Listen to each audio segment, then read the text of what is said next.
Monday, August 3rd, 8:21 p.m. What's up, everybody? Back on the markets with a little bit of commentary on our CF trade, a little insight to the market if I have any, some random talking points, wanted to do something besides math. And so as you can see, we did get a break with our Iran conflict and our Trump relationships, just again seeing the stimulation from Trump's tweets to the market in relation to the Iran war gave us some conviction that, hey, our fertilizer conglomerate CF Industrial Holdings has seen appreciation between this 100 level and 142 level, seen recent agitation that we've covered, and hey, we're above this 115 level, let's open a short. And so kind of reflecting, again, we had, again, some headlines, we've gone through that, had further agitations, and so didn't hit the top, didn't have anything great, still not, again, could still go against us for sure, but just at current times, over the weekend, we had this announcement, hey, we were going to have attacks and strikes, and it got called off. So certainly a big headline yesterday in just the news, and then in the market, I think the Dow Jones did close up at like 53,000. So I guess Pam Bondi, we're at 53,000 now. But regardless, again, just random political bullshit. But from the announcement, we did see a big break in CF. Again, going from like the 125, if I can click the daily, about 125 to closing today at 118. And so this appreciation from 115 to 130, again, I'd say the trade overall is okay, is decent. It's really whipsaw with the headlines and kind of documenting we've seen a little more sensitivity than I expected. But regardless, that was the first major development for our trade is, hey, we got this headline. Iran has kind of denied it and said, there's no talks. Trump is saying, the strait will be open as soon as possible. But we definitely see, again, extremely strong depreciation in reaction to any sort of resolution type of headline. And so we do have an earnings coming up over here on the 5th after market. So again, we closed this position last time before their last earnings because, again, not really familiar with the industry, not expecting a bunch of momentum. But hey, we got burned on Snowflake. Hey, anytime you play something before earnings, it's definitely an added consideration, considering earnings is the most stock-specific stimulus you're pretty much going to get. Whole market can tank. Every stock and security will kind of be in the same boat. But obviously, earnings is definitely the biggest single stock-specific stimulus. So anytime there's an earning report, you have the potential for much more volatility than any other time. Super obvious, we've covered it a bunch, but that's what's coming up. And so more likely to hold through this earnings. Again, we're more sensitive to the overall news cycle, but our position size is like we're kind of just holding this. Definitely expecting further downside, again, with any sort of resolution, continued resolution, just failure to re-agitate down to this 100 level. And so emphasizing the additional appreciation from 115, like we're showing a profit right now, but our true break zero is right around 117.50.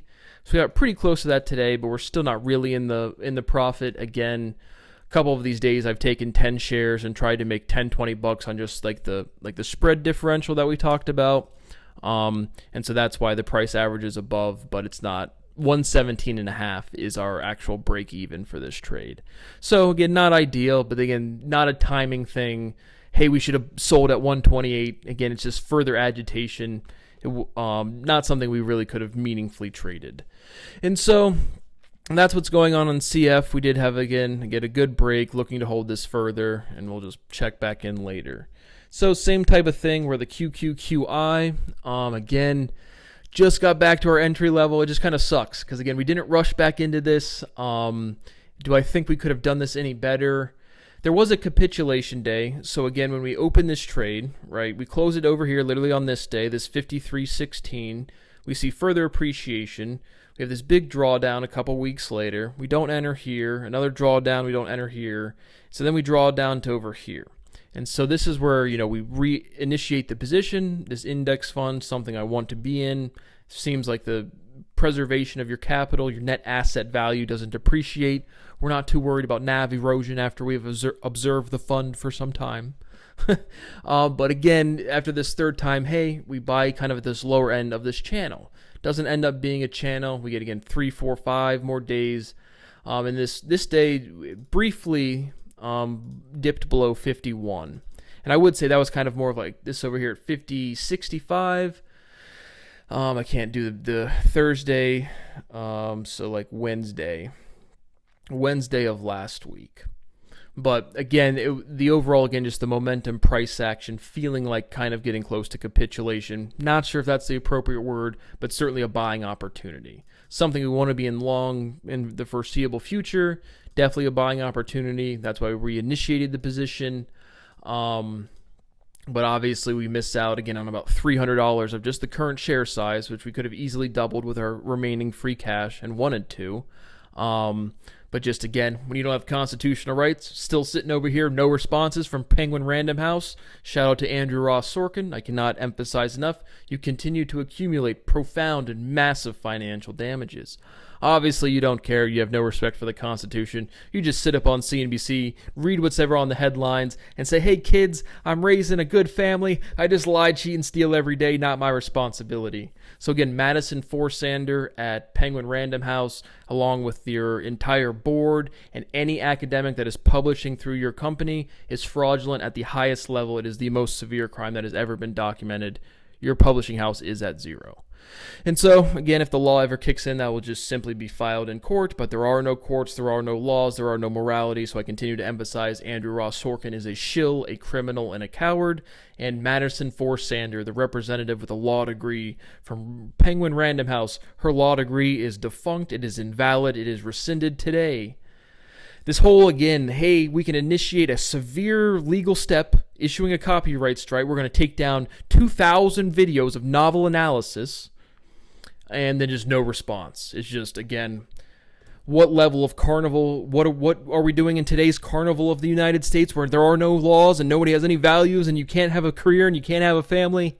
I guess we just ignore Brad once again. Brad is this person that doesn't exist in the world, but Article 1, Section 8, Clause 8 does, and I'm supposed to have a right to my writings and discoveries, and we just keep breaking that shit. So again, everybody's at zero that violates this in any meaningful, substantial way.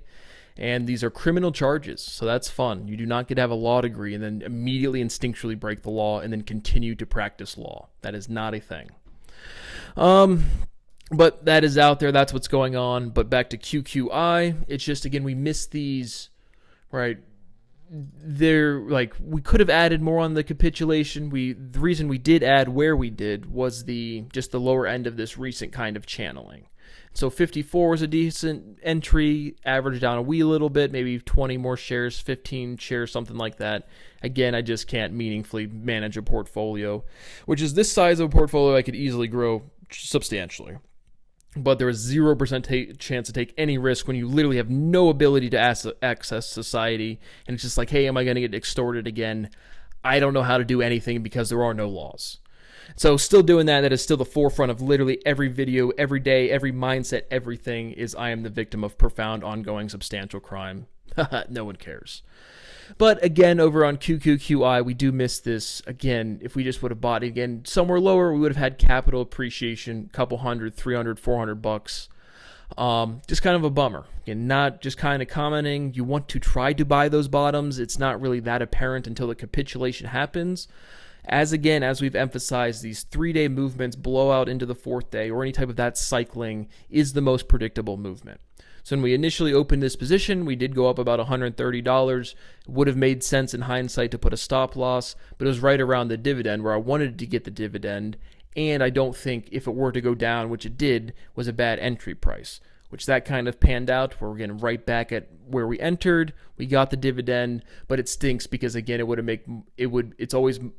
it always makes more sense to trade the capital appreciation, but there's no really meaningful way to time this like kind of like little blowout bottom here. And then again, if this is just the bottom of a channel and we just go back up, we kind of miss our buying opportunity. So another one of these things, just like CF, just like there's further stimulation with the war, there's further selling pressure over here. Overall, in any meaningful time frame, even immediate for the rest of this year, pretty bullish on pretty much everything. And so definitely saw this as a buying opportunity, added a little, would have added more if, again, wasn't the victim of super crime, left, right, up, down, sideways, backwards, forward, through the legs. But that is what we were doing over on CF. Just a little gemmy. Went below our entry price, but this position's so small. Again, still should have had a stop loss, but again, the whole position's like $500. So we're just kind of having fun over here with Gemmy. Again, I expect this to pick back up with our Bitcoin cycle. Just saw Strategy CFO again on there, our Asian guy. There's just nothing new in the currency conversation, and you guys have no idea what you're talking about. Elsewhere throughout the market, like you said, the Dow Jones did close at an all-time high today. Yep, 53.1. Pretty exciting, Pam Bondi. I don't even think she's still in the whatever position she was in. Definitely not. But the other thing we talked about was the SanDisk. Again, that turned out to be a pretty good relief. Again, the relief of these 3 to 4 day moves is just the most predictable. But we did have again this kind of sell down to 1,000, and then within the next 2 days kind of appreciate. We didn't get all the way to 15, but 1,400. So that was a good, again, just that is the most like a predictable thing, these blow off tops and capitulated bottoms. But still see strength. Like I said, I think this news cycle will continue. And again, this overall sector, what are you going to be trading in 18 months? It's going to be the same things that are the momentum. It's going to be momentum for a while. Just kind of this facet of, again, a bounded economy. You have to trade with somebody else. There's only so much fundamental demand and companies around fundamental demand that could be that exciting. And so not too much new here. Again, no real interest in taking any positions, but I expect this to stabilize and to return. Again, I don't even think we have a double top if it were to be a top, and I don't think this is the top for the price action specifically to SanDisk, but we're just kind of, again, can't manage a portfolio, not a trade I really want to take. Again, ATAI, that's going to be flatlined. I probably will sell out of that. Again, still have 50 or 50 to 100 shares. But there's going to be no movement in this thing. There's no potential. Again, there's slight potential for it to go down. But we just have 50 remaining shares. DFTX, this is just still kind of channeling. Again, not expecting any meaningful movement until the next update for our trials. Did want to comment briefly. We got smoked on both Snow and Datadog. Both of them have continued to have the strong upside.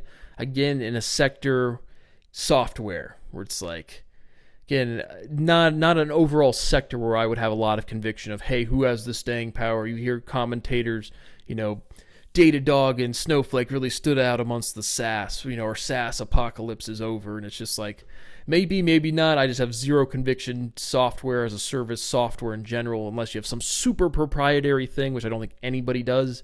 You have data, you have a nice user interface, you have all of these insights, people get all excited, and it's just like, I just don't see it. Point being is I don't have enough conviction. That's always what we're looking for. Doesn't matter why it's going up. We just want to have some sort of certainty of a trade. Up, down, doesn't matter. Software is not one where I see any sort of edge, sort of advantage, sort of, hey, this thing is trading at this PE, this thing has this user interface, no differentiation for me to pick a winner, no interest in the software space, but continued strength, notable continued strength, specifically with Snowflake and Datadog.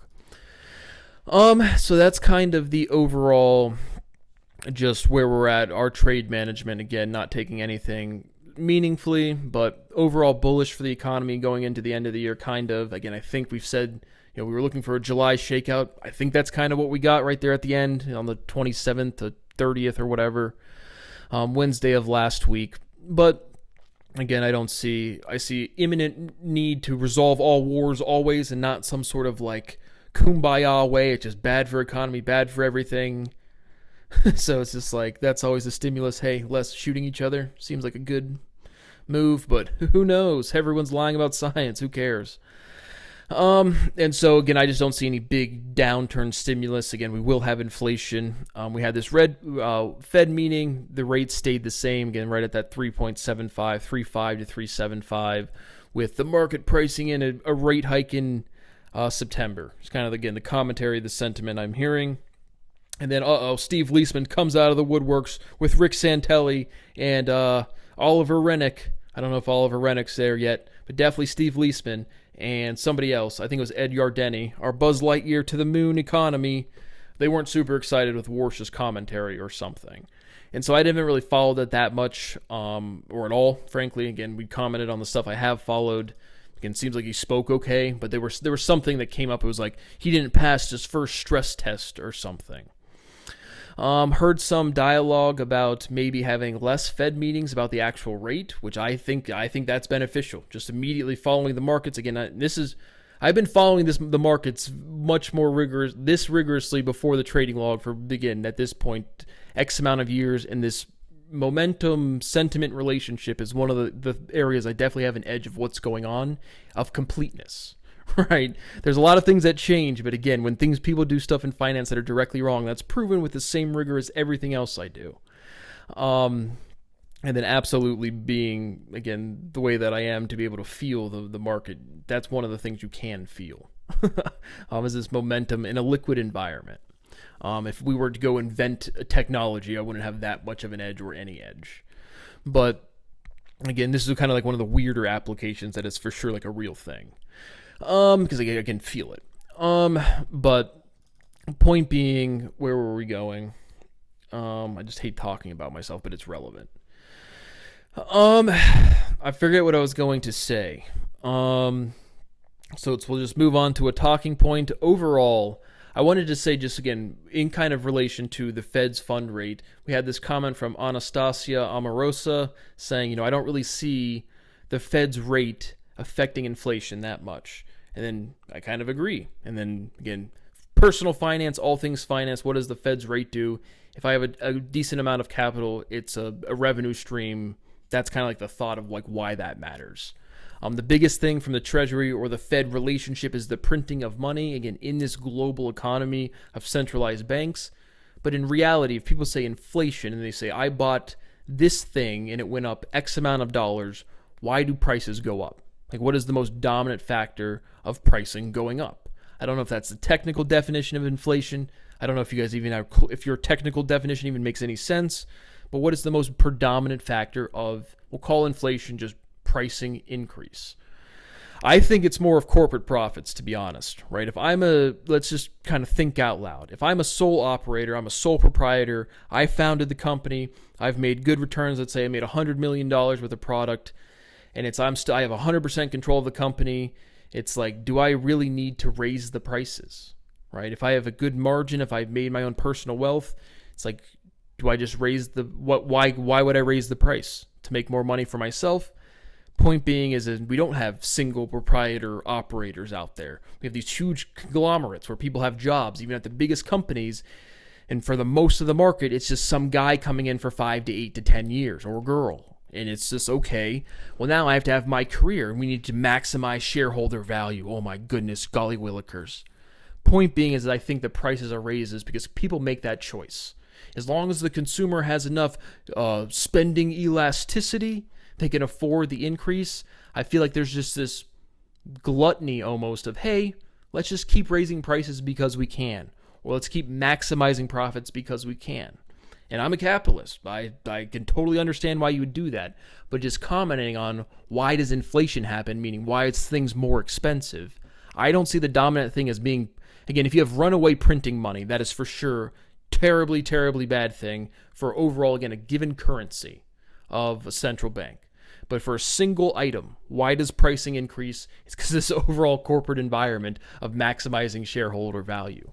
And so, because like things don't have to increase price, right? If I'm an operator and I'm operating at any level of meaningful margin, and I go from making $10 a unit to $9 a unit, it's just kind of like a choice of what you set your price at, right? Your price is whatever somebody will pay for it. Well, why wouldn't I make the most amount of money? And that's just kind of the headspace everybody's in, the whole market's in, is just maximize all profit at all costs.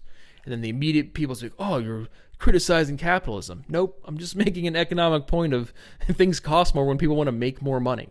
And then when you have this corporate environment of people, again, not being the owners, where it's the given CEO, the given CFO, again, it's just this endless want for more and more and more and more and more without actually creating the value yourself, without actually owning the property yourself. And so that's when, to me, you just see these companies cut huge job numbers. It's just, let's just boost corporate profits and keep the shareholders as go mentality all of the time. And so I really think the biggest driver for single product goods increasing in price is the consumer will take it, and the corporate world wants to maximize profits, which again just drives prices up. Certainly supply constrictions drive prices up. Certainly high demand drives prices up. Your standard things, but in a given direct environment, I think the thing that causes profits or prices to go up the most is just, hey, we can raise our prices, so we can. And then we have this comment from Josh Brown 2 days ago, yesterday or Friday maybe. He literally was talking about, again, Apple. And he was like, hey, they've recently raised their prices, and so once the chip supply constraints go away, the prices are going to stay elevated. And I think that's empirically going to be true. And two, Josh is articulating, again, without even kind of thinking it, this is exactly what I'm saying. It's just like, we can charge more, so we're going to. Because in his clip, he's talking about it kind of like, I think he just bought Apple, and he's kind of like hyping it up. It's like, why I would take this position. And it's, again, I agree with his assessment. But that's the whole point, is it's just like, we can raise prices and we can keep charging more, so we're going to. And it's just like, so once you have this unfettered, unbounded desire for what's the top number, and there isn't one, you just keep trying to squeeze out another dollar bill, again, without real value innovation. If you have real innovation that really satisfies demand, the rate in which you grow is so profound, you're not trying to squeeze another penny out over here. And so, again, not to say it's good or bad, it's just, why does the price of a given thing go up? It's because this environment overall. The consumer can take it, corporate wants to drive more money, or make more money without real value or real innovation, real entrepreneurship. Hey, we just kind of squeeze stuff over here and over there. The consumer will take it. We just leave our iPhone prices up, and hey, there we go.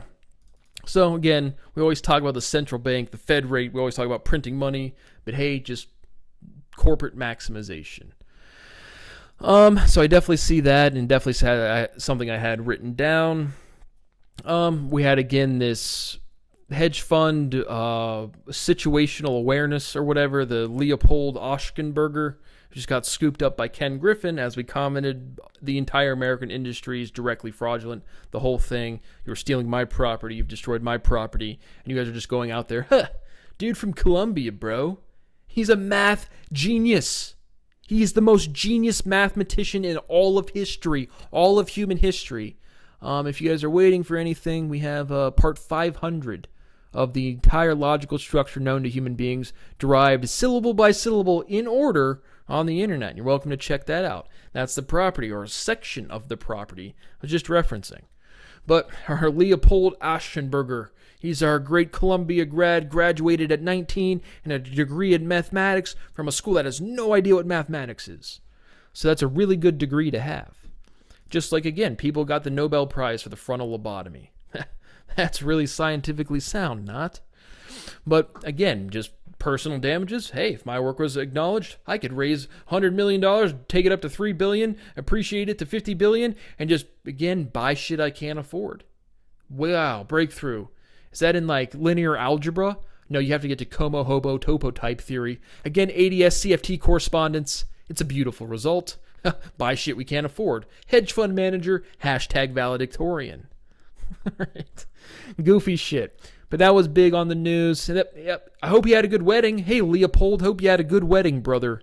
Ha! Well, I still live at my parents' house. Look at my girlfriend. Look, here's my wife. Oh, that's right, I don't have one because of crime. So it's not just money. It's not just property. It's my whole entire life experience. No fun for Brad. Awesome stuff. Really fair, really reflective of the American way of life. Fuck you, got mine. I'm out. It's sweet. But that was a big story. We did have I don't have anything written down. We did have a hack on Bitcoin, which was kind of, again, not really super financial, more of an actual technology, a cold wallet, cold card or something. But just somebody exploited a hard wallet, a cold wallet. A bunch of money got drained. No real comment, but it happened. It was a talking point. What else happened today? I feel like something else happened today I wanted to talk about. Kind of blanking. Probably should have written something down. But definitely just wanted to take a break from talking math. Well, that's all I got for right now. I think I did have something else, but I'm definitely blanking on it, so I'm not going to let it run too long. Wanted to give some commentary on the CF. Definitely had a break in the headlines. To me, frankly, the headlines are still up in the air. We could have a revert back to, war tomorrow, or we could have further resolution. But that is what I really wanted to comment on, as well as the memory rebound from last week of some time. And so, if anything comes to mind, again, this won't be, there'll be another clip on here. So that is what I have for today. It is 8:46 p.m., and we will check in later. Tuesday, August 4th, 4:03 p.m. What's up, everybody? Checking back in the markets, a little bit of story time, economics related. Again, my rights continue to be violated. It has destroyed my relationship with my parents. Well documented. We have another great episode today. And so first, on CF, that is kind of our, didn't get much to watch, didn't watch much of the market commentary. S&P closed at all-time highs. Dow Jones closed at all-time highs. So kind of a strong day. Just kind of brief updates. QQQI, again, we do have some, pop on over there real quick. Do have some good appreciation now, $219. Again, as we were talking in the previous clip, this will be one video. Would be nice to catch this bottoming out. If you have free cash on the sideline, we can't manage money properly, which is, again, the overall, land of the free, home of the brave. Absolutely not. Psych. You have the ability to have a career and a family in the United States. Psych. Right? There's a lot of jobs out there. Psych, loser. Again, that's our litmus test for projection. People blurt out shit they want to be true because they're raising families and they want to project the values they think they have. And it's just like, psych, not. Right? And so much so that it's even a phrase, or at least was when I was younger, right? A not joke. You just say something and then go, not. Right? Obviously kind of childish, but that is actually how society doesn't work, it doesn't work. Point being is none of this, I'm doing the best I can to make this content meaningful, but we can't meaningfully manage money without constitutional rights, kind of like the most predominant thing you need. But point being is as we miss this bottoming out, there's no real way to gauge that. We were buying, that's why we have this position. Would have been nice to be in the lower 50s, 51 to 52. Certainly, again, we could have put more cash in there. We have cash on the sideline literally right now at that 10,000. But again, just kind of doing nothing. It's kind of my overall just, hey, I'm going to get extorted illegally from the IRS because I don't have constitutional rights. I transacted. Nobody cares. There's no way to live a life. Everything's just automated bullshit. So I'm going to be the victim of crime. So I just kind of sit here and do nothing. That is why I'm at my parents' house. My entire quality of life is literally actually zero. But that is the American dream. Is there an American dream? Psych. No, obviously not. So some good appreciation over here, but probably won't have a stop loss again. If we were to go back down again, this would when we would add again. And so markets are feeling pretty strong. We'll get to the Iran-Trump conflict when we go back to CF here in a second. But overall, just going to hold this position. 53.78, the average, not super great in terms of the recent price action. But for now, it's okay. We're just going to hold this, not try to secure the capital appreciation, but on any sort of sell-off day, add to this position and again try to trade it for these just overall market movements where, hey, if we have to leave this and just collect a dividend, that's no problem. So that is what we're doing on QQQI. Had some appreciation there with a strong trading session. Back over to CF, what the thought was, again, the shown price average was like that 121.70 something, but our true price average to get to when we opened this trade would have been right at 17.5. So we dumped below that today. Decided to put a hard stop loss on. Didn't really watch any of the market until just brief headlines because I was moving stuff. Again, over here doing physical labor. I've never given a musical performance. You can see my extensive composition. If I damage my hand, I guess I'll just never perform music ever because I guess I'm not a musician. I'm just Brad Boas, just doesn't exist in this world. Bohoosh, excuse me. But regardless, still in this overall mindset for CF where it's like all earnings reports just, it's an added volatility consideration. We broke below our true entry at the 17.5 today, so I put a hard stop loss at $18. So we stopped out around there when we kind of came back up here. I wasn't sure if we stopped out here. We had to have the stop loss would have already been up there by then. And so this candle into here is when we would have been stopped out. Yeah, certainly, I think. Yeah, 11 o'clock for sure. And so That's when we stopped out, didn't get to see the rest of the trading action. But in addition, right, we've had this kind of break in terms of we have tension, we have bombs and strikes, then Trump plans his strikes, and then we say, hey, we're not doing that strike. And so this comes down. But then just our overall dynamics of trading, 3 days of one move is kind of, again, we look for relief. So in addition to the actual stimulus, we still have that dynamic, which always seems relatively present, as well as just intraday movements, right? Nothing just goes straight immediately down. Nothing just goes straight immediately up. Even like the most momentum gapping up things, there's still some up and down a little bit. Point being is, in addition, we have earnings tomorrow after the bell, and so that's kind of and then we broke below our break-even price, hard stop loss, in addition to this 3-day type of trend, type of move. And so didn't close down, so we don't see another green candle, but it was green for most of the day. And so that's why we had a hard stop loss. We get stopped out minus $20 for the this second entry into CF. So personal accounting, all things we've done in this trading log for content and for documentation. I checked the profit and loss with that ATAI closeout, up about I think $1,250. And so definitely in the market for another trade. Still looking to short here again.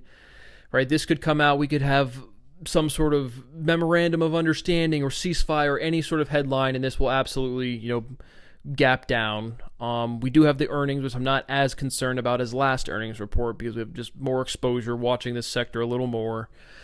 But it was below our price average, hard stop loss, so we're completely out of it. So now we're just kind of looking for some sort of conviction. But with any sort of small position, because if I was actually trading to try to make money, to appreciate things, we would be taking more things with less conviction. Not that anything's have been like super high conviction. Not over here betting the house on a CF short for right now. But it's just, hey, some conviction, we need to trade something or else we're not watching the market at all. So we're back in that type of, hey, we're looking for something. But if we were trading to actually make money, it would just be, again, money management, where there wouldn't be as much insight or just talking about each individual trade. It would just be an entry, if it goes in our direction, some sort of graduated progressive stop loss, like trailing stops, and some amount of risk tolerance. And so it wouldn't be super insightful every time, but it would just give us more exposure to more sectors. So, hey, we'll just look at something else, watch the market, see what comes to mind. Any sort of conviction will kind of take a trade.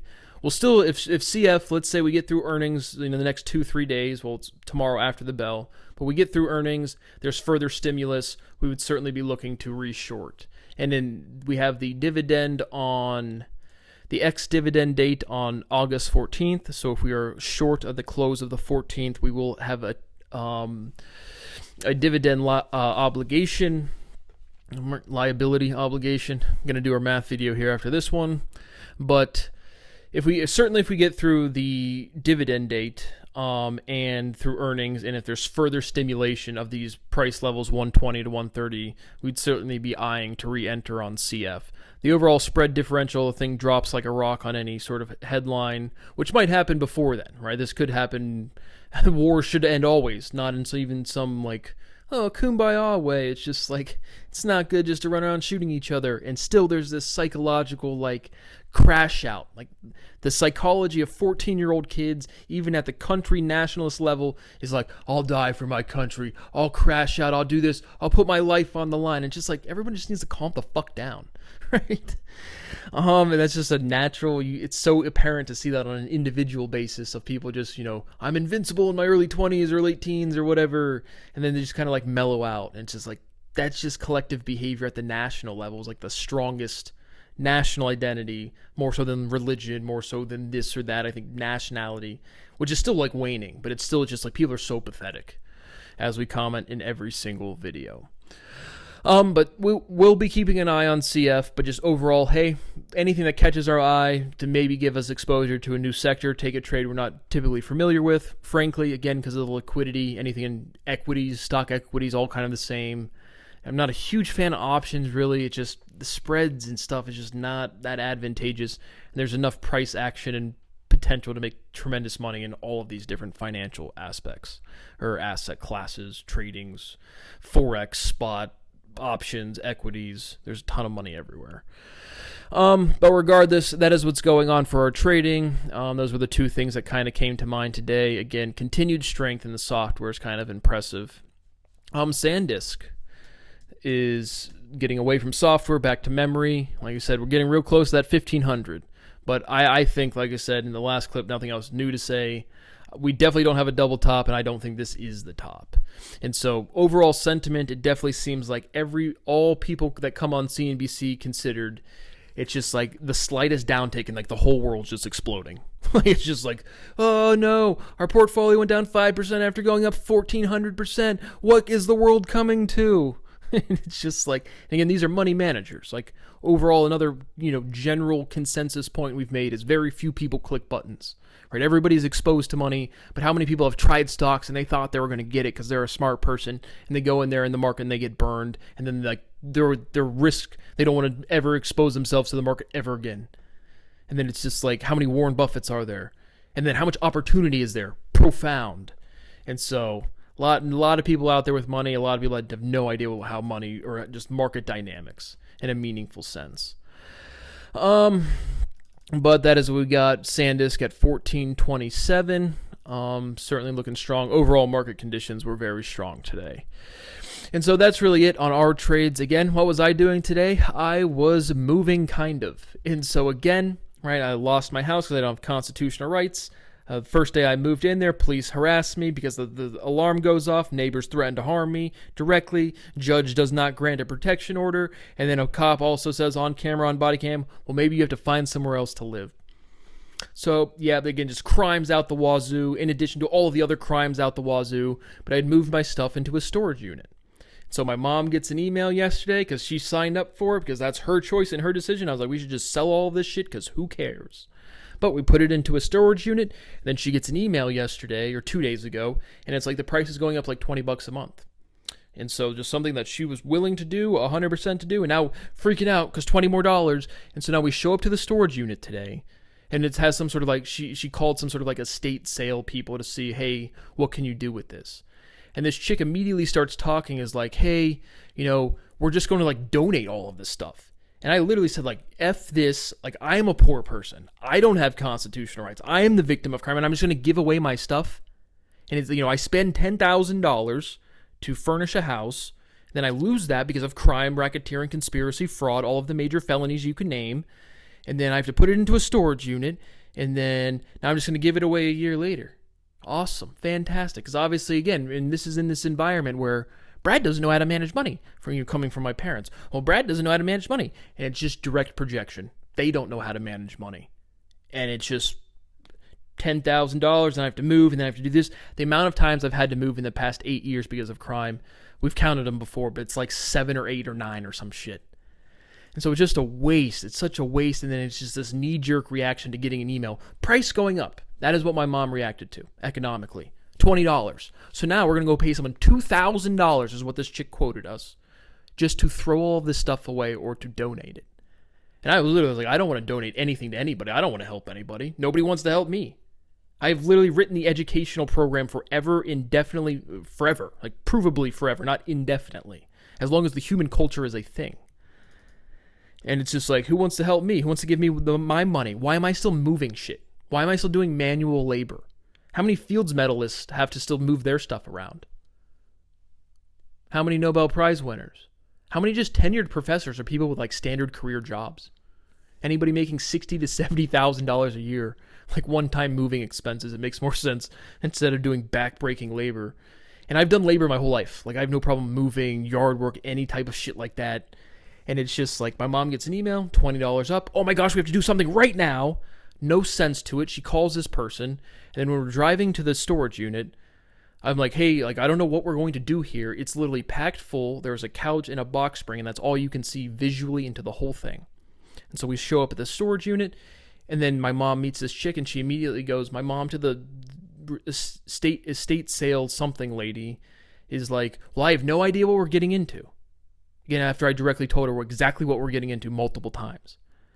And so it's just this knee-jerk reaction. Oh, Brad's going to lose thousands of dollars after already losing thousands of dollars. And it's just, I just deal with other people's shitty behaviors constantly. It's just this one big cycle and I never get out of it. That's why I'm sitting here. The reason I don't have $4 million, the ability to pay $800,000 long-term capital gains, have $3.2 million right now on this screen, is because of a breach of contract. Because my parents don't know how to manage money.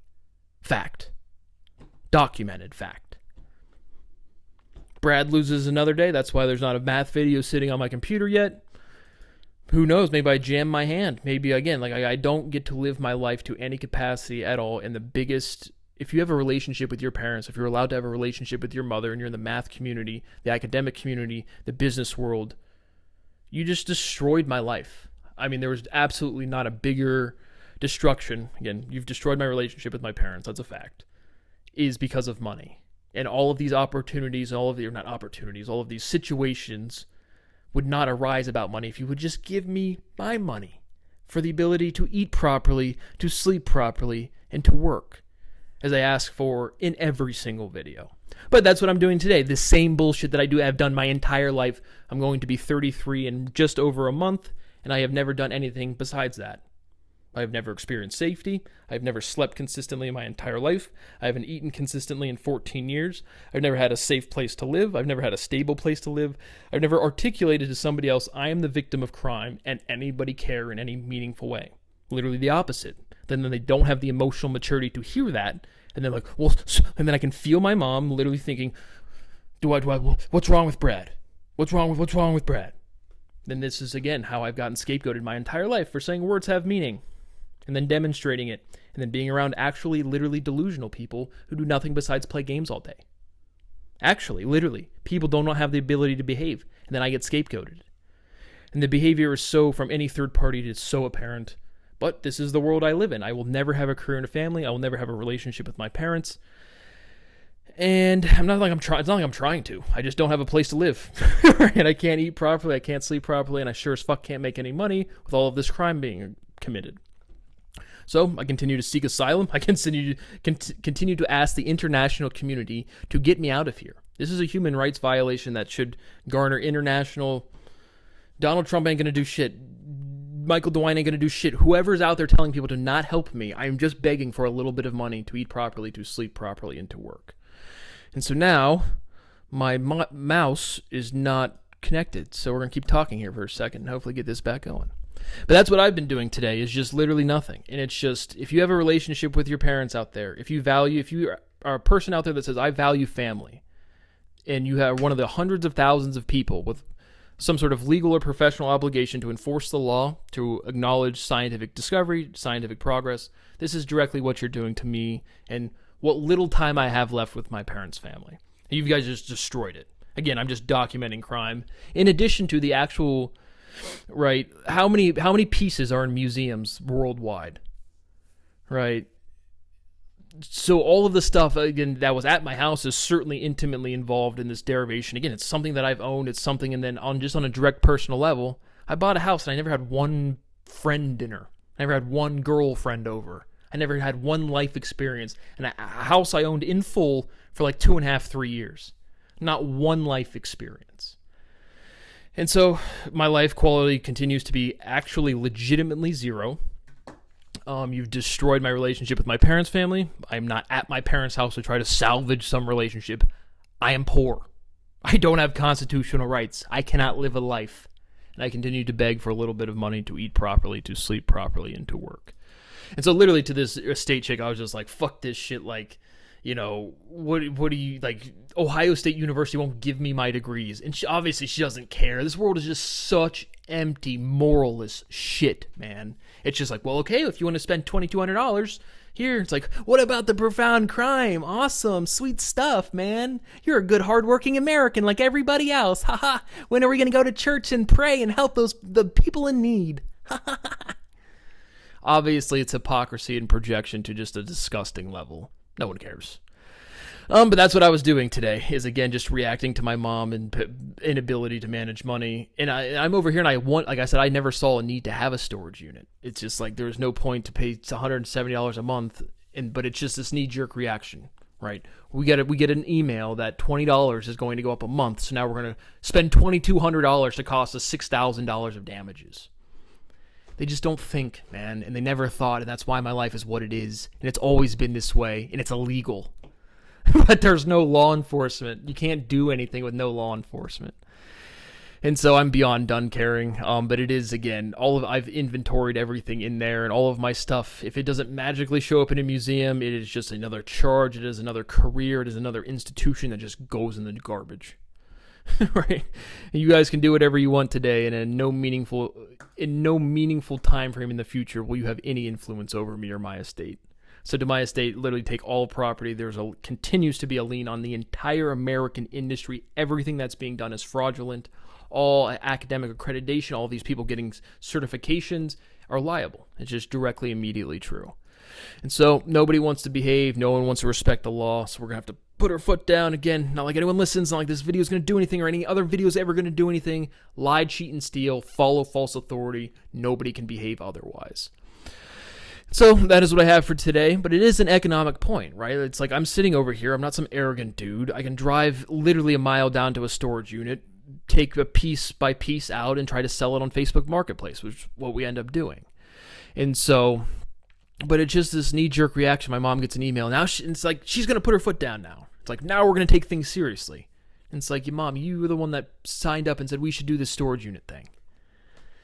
But I am a scapegoat. I will continue to be blamed, and it will continue just to destroy every waking moment I have with whatever time left I have with my parents. So thank you to all the people out there that continue to lie, cheat, and steal about literally all of academia in the form of an exponent, self-operation. It's a pretty big result. It's literally the biggest one in math. Until I film this next video where we do the same, we just keep progressing because, again, first principle science at the frontier where with 100% linguistic fidelity, you never run out of anything, and it's just always meat, right? I'm like Arby's, bro. I have all of the meats all of the time, but in terms of conceptual progress to proofing, and I still can't have a little bit of money to eat properly, to sleep properly, and to work, to my estate, take everything. That is what I have for now. Thank you for watching. Finishing up at 4:24 p.m. August 4th.